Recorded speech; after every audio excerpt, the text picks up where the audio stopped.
ನಮಸ್ಕಾರ ವೀಕ್ಷಕರೇ, ಸ್ಟಾರ್ 74 ನ್ಯೂಸ್ಗೆ ಸ್ವಾಗತ. ನಾನು ಎಂ ಮಂಗಳಗಟ್ಟಿ.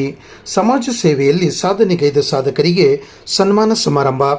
ಜಿಲ್ಲಾಡಳಿತ, ಜಿಲ್ಲಾ ಪಂಚಾಯತ್, ಸಮಾಜ ಕಲ್ಯಾಣ ಇಲಾಖೆ ಧಾರವಾಡ ಹಾಗೂ ಹುಬ್ಬಳ್ಳಿ ಧಾರವಾಡ ಮಹಾನಗರ ಪಾಲಿಕೆ ಇವರ ಸಂಯುಕ್ತ ಆಶ್ರಯದಲ್ಲಿ ಹಸಿರು ಕ್ರಾಂತಿ ಹರಿಕಾರ ಭಾರತದ ಮಾಜಿ ಉಪ ಪ್ರಧಾನಿ ಡಾಕ್ಟರ್ ಬಾಬು ಜಗಜೀವನ್ ರಾಮ್ ಅವರ 119ನೇ ಜಯಂತಿ ಅಂಗವಾಗಿ 2025-26ನೇ ಸಾಲಿನ ಸಮಾಜ ಸೇವೆ ಕ್ಷೇತ್ರದಲ್ಲಿ ಸಾಧನೆಯನ್ನು ಪರಿಗಣಿಸಿ ವಿಭಾಗ ಮಟ್ಟದ ಸಫಾಯಿ ಕರ್ಮಚಾರಿ ಜಾಗೃತಿ ಸಮಿತಿ ಸದಸ್ಯರು ಹಾಗೂ ಕಾಂಗ್ರೆಸ್ ಪಾರ್ಟಿ ಹುಬ್ಬಳ್ಳಿ ಧಾರವಾಡ ಮಹಾನಗರ ಎಸ್ಸಿ ಸೆಲ್ ಪ್ರಧಾನ ಕಾರ್ಯದರ್ಶಿಗಳು ಮಧುಕೇಶವ್ ಮಾದರ್ ಇವರಿಗೆ ಜಿಲ್ಲಾಡಳಿತವು ಗೌರವಪೂರ್ವಕವಾಗಿ ಅಭಿನಂದನಾ ಪ್ರಮಾಣ ಪತ್ರ ಹಾಗೂ ಪ್ರಶಸ್ತಿ ಫಲಕ ಕಾಣಿಕೆ ನೀಡಿ ಸತ್ಕರಿಸಿ ಸನ್ಮಾನಿಸಲಾಯಿತು.